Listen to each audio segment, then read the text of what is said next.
Boa noite, galera. 19 horas, 2 minutos, conforme vocês podem ver aqui pelo relógio, acabou de reabrir no caso, o SP500, né? Ele fecha às 18 horas e reabre às 19. Temos aí um overnight pela frente.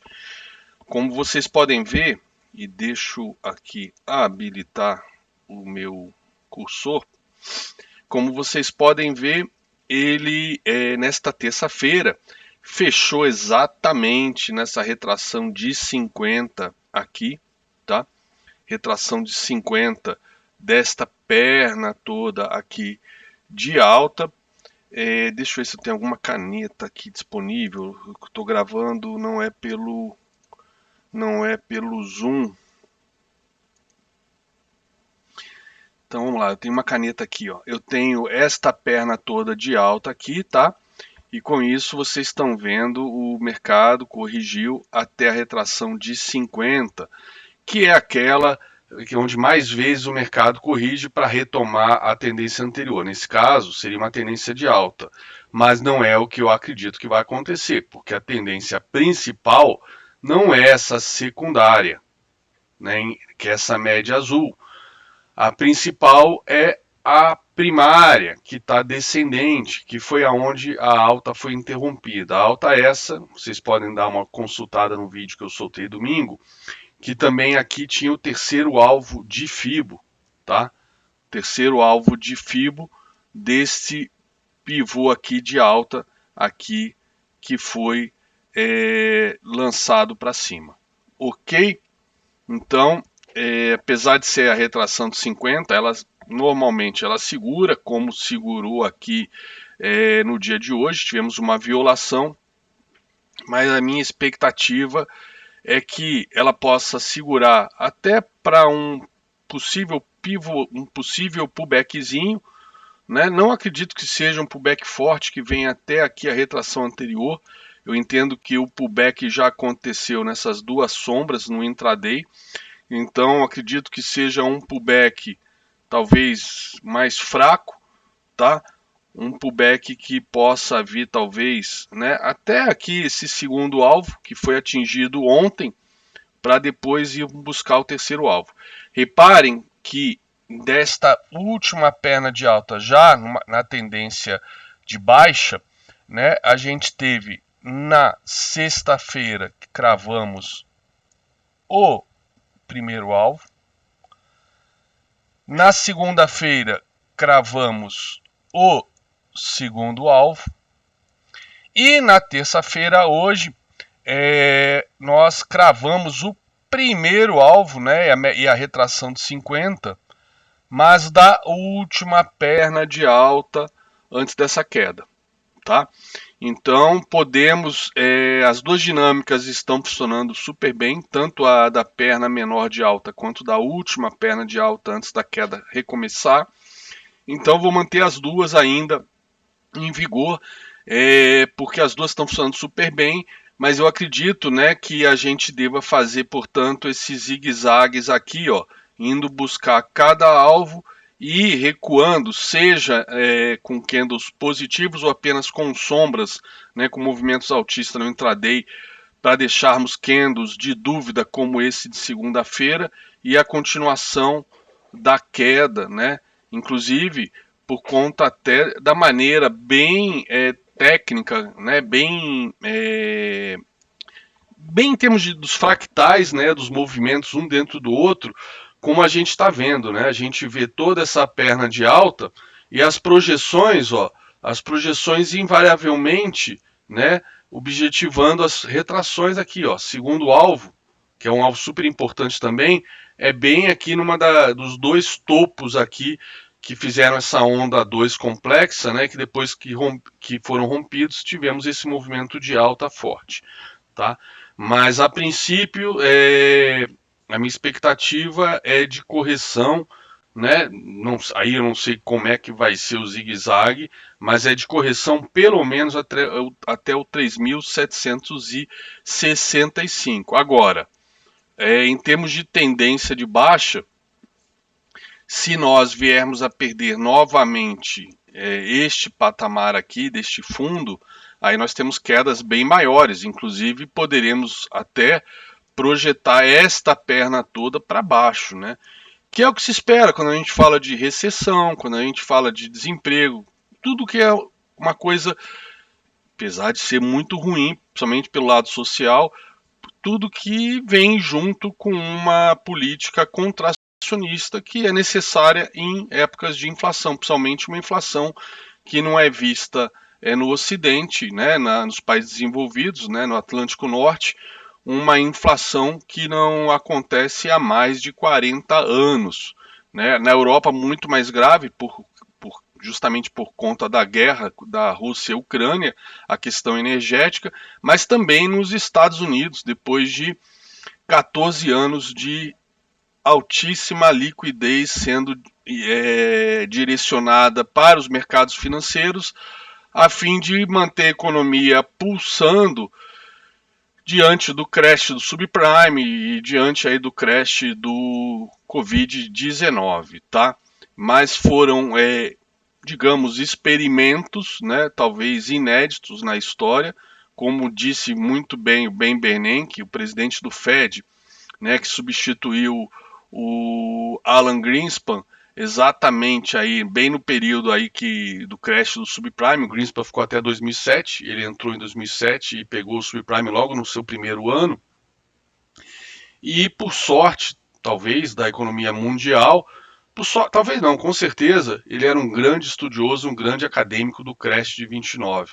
Então toda a engenharia financeira feita foi algo inédito na história mundial, né, para que não se repetisse o crash de 29, que na visão do Bernanke seria muito pior em 2008. E tivemos aí ao longo de toda a década retrasada, né, de 2010 a 2019, muitas dificuldades de retomar juros racionais e de desinflar o balanço do Fed. Cada vez que isso foi tentado ou aventado, o mercado reagia, meio que o Fed ficou refém do mercado. Como não tinha inflação, ok, a inflação estava dentro da meta, 2%, um pouco mais, um pouco menos, mas aí tivemos aí essa explosão inflacionária aí em final de 2021, que na visão do Fed, né, no segundo semestre era temporária, ficou provada que não era, o monstro da inflação não foi, né, destruído ainda no ovo, o ovo brotou, saiu aí o dragão, e o dragão vem se alimentando, né, de alta de commodities, da alta do petróleo, da guerra, né, acabou de passar por minha cabeça, não veio nem ao caso mencionar, mas já mencionando, passou pela minha cabeça, eu vou falar. Parece as 4 bestas do Apocalipse, né? A fome, a guerra, né? Eu não sei quais são as outras, a miséria, eu não sei, a doença, a praga, né? 2019, enfim. Mas vamos deixar o lado sobrenatural de fora do mercado financeiro, mas que foi lembrei agora, falando aí dessa questão aí dos Estados Unidos, enfim, né, falei do dragão da inflação, me lembrei. Mas está aí o Fed sendo obrigado a proteger a sua moeda, até porque o dólar, apesar de todos os ataques que recebe de libertários, né, da galera de criptomoedas, é a moeda do império dominante, até que ele deixe de ser o império dominante, vai ser a moeda para trocas globais. Isso pode ainda demorar décadas ou séculos, não sabemos o que vai acontecer até o final do ano, quanto mais daqui a 10 anos, né, com relação ao domínio aí militar, político, né, financeiro do mundo hoje com os Estados Unidos. A gente vê aí a China com problemas gravíssimos por conta aí do estouro da sua bolha, que é muito mais, bolha imobiliária muito maior que a do subprime, que foi principalmente alavancada por derivativos, né? E a China é principalmente, né, por empréstimos tomados com juros baixos, estimulados pelo partido sempre que precisava estimular a economia, uma vez que construção, infraestrutura, moradias, enfim, era quase 30% do PIB, né? Então tivemos aí agora um caso aí de uma fé cega de que era um motor contínuo e as incorporadoras, né, recebiam a compra aí, o sinal dos imóveis e ao invés de construírem, compravam mais terrenos, vendia-se mais imóveis nas plantas e depois de repente não tinham mais dinheiro para conseguir construir os imóveis vendidos, né? Tivemos aí um caso aí desses dias da maior incorporadora, maior até que a Evergrande. Deixa eu ver, eu salvei o nome dela, acho que é Garden alguma coisa, só veio hoje aqui no iPad o print do valor Pro. Ah, tá aqui. Mercado imobiliário, ó, mostrando aqui para vocês. Mercado imobiliário da China está em depressão grave, diz gigante do setor. Matéria do Dow Jones Newswires de Hong Kong. Uma das maiores incorporadoras da China, a Country Garden Holdings, disse que o mercado imobiliário do país está em uma depressão grave, usando a linguagem mais forte até agora para descrever a recessão de um ano e os prejuízos financeiros que causou. A empresa, que por anos foi classificada como a maior incorporadora imobiliária da China por vendas contratadas, reportou queda de 96% no lucro do primeiro semestre, depois de vender um terço a menos de casas do que há um ano. A empresa sediada em Guangdong disse que o mercado tem lutado com expectativas enfraquecidas, demanda lenta e declínios nos preços dos imóveis.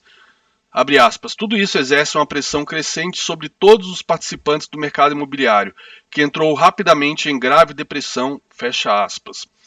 A empresa acrescentou que o ressurgimento da Covid-19 em cidades da China também desacelerou a atividade de construção e pesou em seu desempenho. Enfim, são mais 4, 5 páginas que eu não vou ler para vocês, para não tomar o tempo de vocês essa hora da noite, tá? Mas a China, a gente sabe aí o impacto disso, ou pelo menos a gente não sabe, mas pelo menos a gente imagina que deve causar aí em todo o mundo e também no Brasil, né? Principalmente no aspecto aí de Vale, Petrobras, né? Empresas, nós somos uma bolsa de commodities na prática, né? Petrobras ainda fica, claro, surfando aí as altas do petróleo lá fora, mas essas próprias altas do petróleo, uma vez colocando cada vez mais pressão inflacionária e exigindo cada vez mais altas de juros, colocam o mundo numa rota de recessão global que por si só acaba depreciando o preço dessas commodities, apesar aí das tentativas aí da OPEP, né, de tentarem segurar o preço agora nesse patamar, por volta aí do patamar pré-pandemia. Mas vamos lá.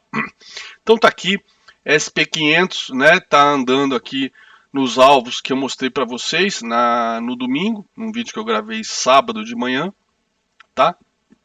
E segurando aqui na retração de 50. Não sei se eu tô com os estudos atualizados aqui, aqui do Nasdaq, deixa eu ver. Nasdaq futuro, tá aqui. Esse aqui é o semanal, deixa eu botar no diário, tá aqui o diário. Ó, Nasdaq no diário acabou de cravar, quase cravou o seu segundo alvo, né, da última perna de alta maior também. Eu não fiz aquele da perninha menor igual fiz do SP, vou fazer aqui agora para a gente ver quais alvos já foram atingidos. Então tá aqui, ó. Mesmo esquema, atingiu o segundo ontem, quase já foi no terceiro, desse menorzinho, tá? Mas como o segundo já foi rompido, o terceiro está bem junto aqui do segundo maior, vou deixar como estava, só a projeção aqui dessa última perna de alta aqui, ok? Então beleza, tá aí os alvos do Nasdaq. Bom, vamos falar do nosso Ibov então, né? Eu mostrei as bolsas americanas para mostrar que a gente continua atrelado a elas, assim como foi nessa subida, está sendo na volta. O mercado ainda tentando se defender, segurar, né? Por conta, talvez, do fato de realmente alguns papéis estarem baratos, etc. né? Mas que podem ficar muito mais baratos, né? Eu estou simplesmente repetindo a narrativa aí que talvez justificasse alguns gringos terem aportado tanto dinheiro agora nesse mês de agosto, que foi recorde. Agora, é um aporte que foi feito com dinheiro velho, como já mencionei, né? O saldo cambial aí mostra que o dinheiro que foi para a bolsa, apesar de recorde, foi dinheiro que já estava aqui no Brasil, provavelmente em renda fixa e com a sinalização de que talvez não haja mais aumentos, ou se houver aumento de juros seria mais um de 0,50. Parte dessa grana que já surfou esse movimento de juros, né, saiu dos juros e voltou para a renda variável aqui de bolsa. Mas no momento que a coisa aperta lá fora, esse dinheiro de motel foge novamente, seja para a renda fixa daqui, seja para a renda fixa lá de fora. Aí teríamos que ver para isso ter um saldo negativo. E como eu mostrei no domingo, né, a gente de toda essa queda aqui, lá do topo histórico, opa, aqui está fora do imã, deixa eu arrumar.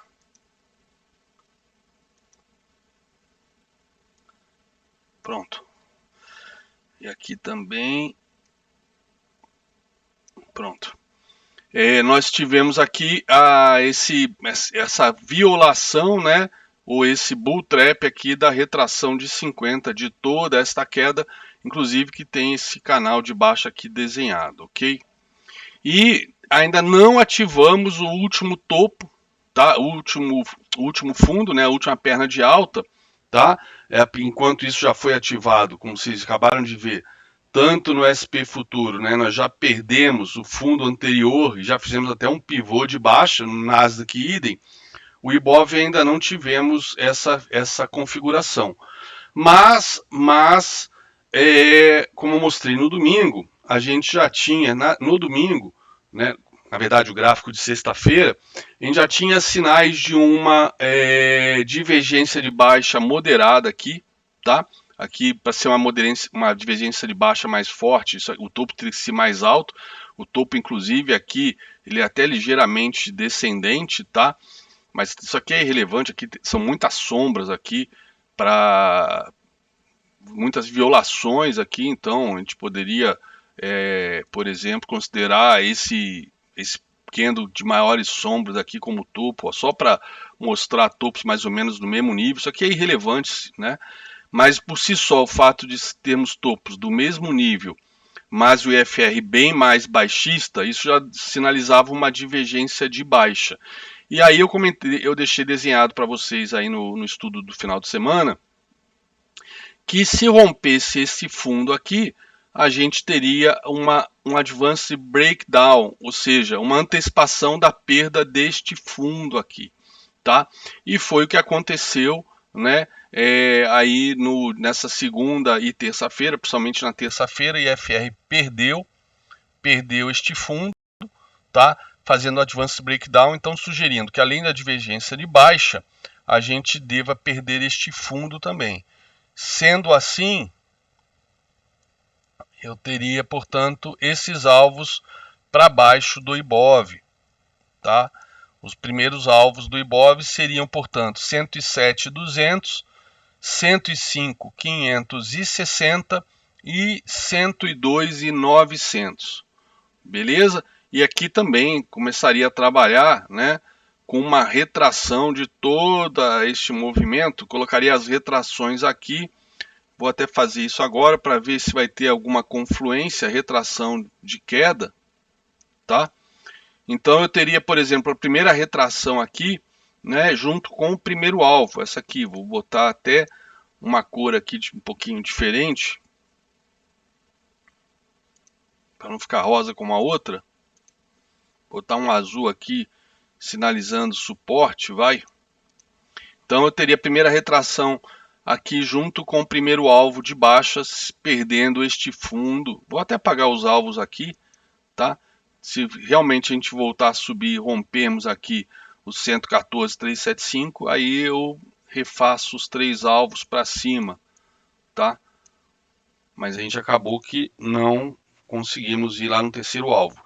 Na verdade, a gente trabalhou no nível do terceiro alvo aqui deste topo, tá? Deste topo aqui, né? Eu trabalhei inicialmente com este topo, depois com esse, e depois até para ficar em harmonia com os estudos do Mário, trabalhei com este aqui, tá? Mas, por exemplo, no índice futuro que eu mostrei, o alvo que deu o terceiro topo foi exatamente deste dia aqui, do dia 28 de junho, tá? Mas vamos lá, fica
ou lá no Trading View. Mas vejam, ele foi lá na retração de 38, de 61,8, né, de toda esta queda aqui, e aí voltou a cair. e agora está brigando para voltar para cima desta retração aqui. Ou seja, aqui ele armou um pivô de alta no semanal e ele está querendo voltar aqui para cima, né, deste pivô de alta, da cabeça desse pivô de alta, e talvez lançar um movimento para vir romper o 61,8, né, em linha com as correlações de queda do índice. Vamos ver no diário. Então tá aqui uma alta, ó, praticamente não, ele abriu na mínima e fechou na máxima hoje, abriu com um gapzinho de baixa, fechando na máxima, só subiu, deve ter sido um dia espetacular lá na sala do projeto hoje, tá? E pode ser, amanhã é um dia importante, aqui pode ser um pullback nessa retração perdida, para voltar a cair, ou pode até deixar amanhã se for um dia de alta, um dia de descanso, de respiro, deixar um gift de pré-rompimento para quinta-feira. Vamos ver amanhã como é que vai ser o dia. Cuidado que normalmente dias muito fortes, né, como esse, tem dias no dia seguinte ou contra a tendência ou dias muito travados, encaixotados, e vocês podem devolver o ganho de todo o dia de hoje numa simples manhã. Beleza? Bom, vamos ver o INDFUT. Como eu falei, o INDFUT, né, daquela derivona que a gente também tinha no IBOV, como no IBOV realmente fica mais fácil ver a deriva, e aqui no INDFUT a gente teve esse candle meio isolado, né? Então meio que eu peguei esses dois topos aqui como topos, como preço importante, e fiz a projeção para cima, tá?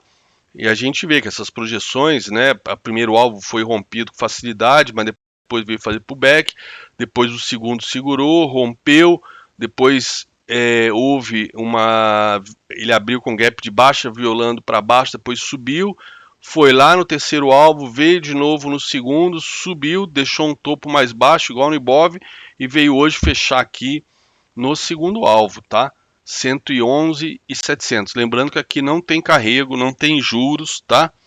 E exatamente como lá no IBOV, divergência de baixa, moderada, mas com advanced breakdown muito visível aqui, que é a perda aqui deste fundo aqui no IFR. Ok? E indo quase para o nível de 50, que é o que define um IFR comprador de um IFR vendedor. Tá? Eu prefiro muito mais esse padrão, conforme eu já ensinei há 8 anos atrás aqui no YouTube, do que usar nível de 30 e 70 para ficar procurando área de sobrecomprado ou sobrevendido. Eu não faço isso. O que eu procuro nos níveis altos ou baixos são as divergências. Não é um toque nessas linhas de 30 e 70 com virada de FR, é sobrecomprado, sobrevendido. Isso aí falha o mesmo percentual que acerta. Então, ou seja, é aleatório. Tá? Então tá aqui, índice FUT e o dólar FUT, já mostrado para vocês. Petróleo, vamos ver como é que o petróleo se comportou. O petróleo teve uma queda forte de 5%, né, 5,5% no dia de hoje, mas já abriu aqui as novas negociações, tá? Mas ele, ó, na segunda-feira ele rompeu esse topo, armou um pivôzinho de alta, tá? Armou um pivôzinho de alta e rompeu esse topo. Então, a expectativa, né, a média que está meio bandeira da portuguesa, vermelha, verde, vermelha, verde, uma expectativa é, principalmente por conta desse contexto, ter buscado a retração de... Opa, aqui está 38, mas é 61. Deixa eu reverter. A retração de 61,8 desta perna de alta, que era o terceiro alvo, tá? Aqui teve violações, mas aqui era o terceiro alvo desses topos aqui, tá? E aí veio atingir essa retração e rompeu o topo. Vamos ver, a tendência principal ainda é de alta, que é a média branca aqui, tá? E a secundária está de baixa e a terciária querendo ficar altista novamente. China, né, que está com esse cenário que eu descrevi para vocês, está ainda encaixotada aqui dentro dessa faixa de Gaza, né, mas se perder este fundo, abre alvo quase novamente até lá o fundo deste ano, tá? Também subiu 20% igual ao SP, igual ao IBOV, e vem devolvendo, começou até uma queda um pouco antes das bolsas americana e brasileira. O dólar à vista, né, desse movimento de alta, ele veio até a retração de 50, chegou a perder na segunda-feira e hoje se recuperou voltando para cima dela. Então ainda está indefinido aqui, nesse aspecto de retração, tá? Mas tendência de baixa, né, primária e terciária. E secundário também estava querendo ficar baixista. Mas eu acho bem improvável o dólar aqui no Brasil, o real se valorizar diante de uma alta do dólar lá fora, tá? E minério de ferro da China, né? Opa, minério de ferro na China, então, ontem cravou o segundo alvo, tá? No estudo que eu tinha feito para vocês, ele estava aqui ainda, tinha feito um pullback aqui no segundo alvo, na média de 20, mas aí ontem, então, rompeu o primeiro alvo, veio cravar o segundo, não, hoje. Ele fez isso, na verdade, ele fez isso ontem, né? Ele confirmou essa bandeira de baixa. O vídeo que eu gravei, eu tinha esse candle branco aqui fazendo um pullback no segundo alvo na média de 20. Aí ontem confirmou, né, o rompimento da bandeira de baixa. Hoje veio até o segundo alvo e agora nesse pregão já, que é o pregão de amanhã, tentando dar uma subida. Deixa eu só agora aumentar aqui a linha. Pronto. Então tá aqui, como eu falei no sábado, no vídeo que foi ao ar domingo, alvo aqui em 90 dólares, 91 dólares a tonelada, e o alvo, né, principal, tá aqui ainda plotado, em 88 dólares, ok? 88 doletas. E Bitcoin para encerrar. Bitcoin, então, os estudos que eu deixei para vocês, né? Os estudos que eu deixei no sábado, tá? Sábado, ele já, acho que inclusive no sábado mesmo, ele já tinha cravado aqui, estava se segurando aqui no segundo alvo, tá? Você já vinha acompanhando ao longo da semana passada, o primeiro alvo tinha sido atingido, fez uma consolidaçãozinha, perdeu, sábado cravou o segundo alvo, perdeu no domingo, ontem se recuperou, né? E hoje, né, veio quase que fazer um pullback no primeiro alvo e hoje segue caindo, tá? Às 21 horas fechamos este candle e aí vamos ver se o próximo vai abrir dando continuidade à queda para vir buscar o terceiro alvo em 18.276 doletas. Beleza? É isso aí, galera. Tô gravando esse vídeo hoje que amanhã eu ainda tô meio zoado ainda esses dias. Meu filho viajou aí para um ano de intercâmbio, o coração tá mega apertado, né? Dormindo mal, com insônia. E essa noite eu ainda me comprometi de estar às 5 da manhã na igreja para o cerco da família, para adoração ao Santíssimo às 5 da manhã, rosário às 6, missa às 7. Então espero que Deus me consiga tirar da cama e me levar, porque Ele que me guia nesses horários, eu fico completamente zumbi. E espero que eu consiga cumprir esses compromissos com Ele, que é mais importante do que tudo. E aí vamos ver, se eu chegar aqui às 8 horas, vamos ver se eu ainda tem energia para fazer um morning call aí para vocês e passar algum tempo aí na sala, depois aí dessas 2 semanas em contagem regressiva para a viagem do meu 01, do meu filhão, do meu ogrão, do orgulho aí da minha vida, junto obviamente com a minha lindíssima 02, inteligentíssima, e o 03, amadíssimo por todos, né? Que é uma delícia de raspa de tacho. Então é isso. Daqui a pouquinho, Quaresma de São Miguel, na Igreja Nossa Senhora de Fátima, no Instagram do Padre Jonas. Fica o convite aí para vocês participarem. Eu acabei quebrando a Quaresma aí nesses últimos dias, infelizmente. Foi com certeza fraqueza e falta de planejamento, de disciplina da minha parte. Mas eu quero estar presente aí nesse cerco da família que estamos fazendo aqui, né? Em homenagem à Sagrada Família, em homenagem a todas as famílias cristãs, desse nosso país, rezando por todos. Então, espero estar lá às 5 da manhã, firme e forte, para essa missão aí, que missão dada é missão cumprida, né? Tá bom? Mas vamos ver se amanhã a gente se encontra, e eu tô com umas ideias, tem uns vídeos aí no gatilho para soltar para vocês.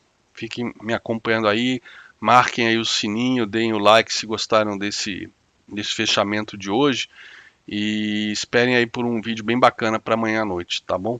Fiquem com Deus, um excelente pregão de quarta-feira, e fiquem de olho aí nos gráficos, principalmente nos gráficos americanos. A Matrix, né, a locomotiva chamada New York Stock Exchange e Nasdaq estão no controle, tá bom? Sempre estiveram, e não seja bobo de pensar o contrário. Fiquem com Deus, abraço.